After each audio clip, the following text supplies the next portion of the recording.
So what you need to do is it's much easier than the previous import stuff, and this is the easy update on the both side Lumion screen and the SketchUp.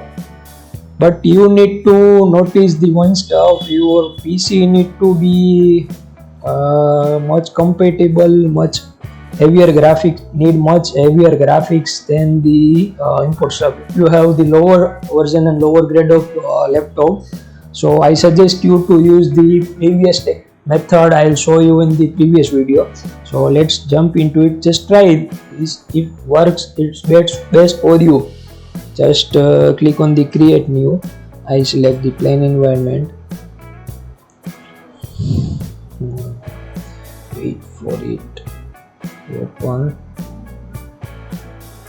So this is the, I show you the control, how to control the Lumion. Okay, so what you basically need to do is just go on the SketchUp. Here is my previously made model.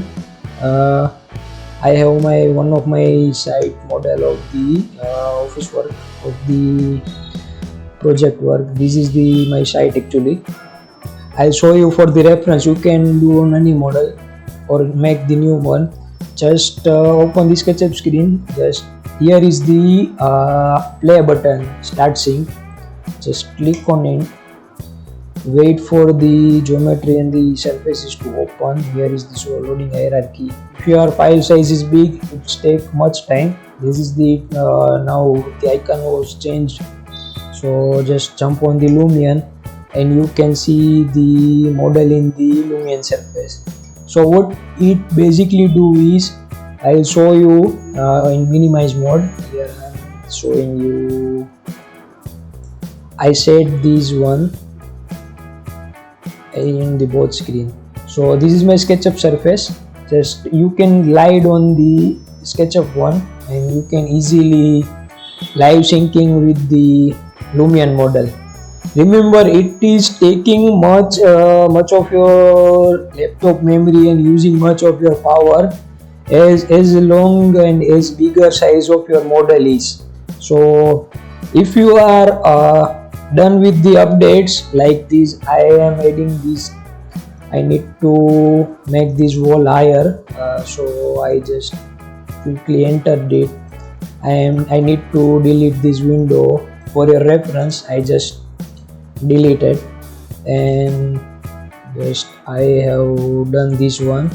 After you do your changes, just stop the syncing for your computer speed. Otherwise the Lumion will crash sometimes or taking much time to load. After you done with the updates, just stop syncing for your speed of the laptop. Otherwise it will take much of the memory of your PC and slow the process. So I better suggest you to stop after the updating. You can start anytime also like this. This is the stop syncing and model is still here. Okay, so that's if I need to update more changes, I just click on that and it will be happening after the moment. Just glide over here and model will also sync. So that's the part of the, okay, so this is the part of the process. I just Control Z the changes. Okay, so this is I done. Now stopping the syncing. Okay, so just maximize the screen.